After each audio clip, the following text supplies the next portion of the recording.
Hello guys and welcome to How to Socials. In this video I'm going to talk about the new update on Clubhouse. So let's start. First, open the Clubhouse app.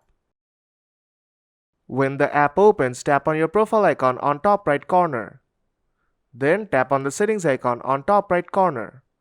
Now to see the new updates, tap on What's New. A browser window will open. And here you will get to see the release notes. What's on the new update? On the new update, Clubhouse has changed their terms of service and privacy policy. Here you can see on the 5th of April, Clubhouse has changed their terms of service and privacy policy and they have asked you to review their privacy policy and terms of service.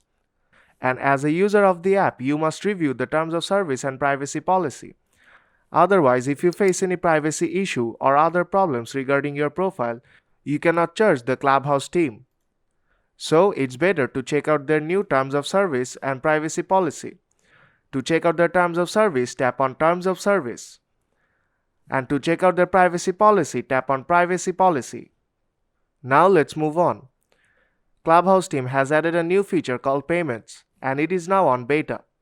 Clubhouse is now trying to make their app as a platform for the creators so that they can build their community, audience, and impact.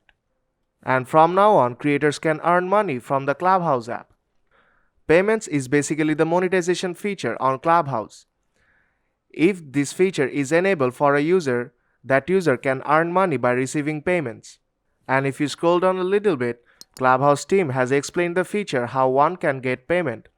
All users will be able to send payments. To send a payment, all you have to do is go to a creator's profile and then tap on Send Money. And then register your card and type in the amount. And the creators will get the 100% of that payment. And the next update is about the activity feed. There are certain types of notifications which require response.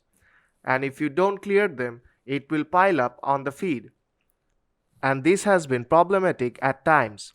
So Clubhouse team has a clever fix for that. They have introduced an overflow tray system, so that you can see recent 3 notifications at the top. And these are the new updates of the Clubhouse app. So if this video helped you out, then don't forget to leave a like. And I'll see you in the next tutorial.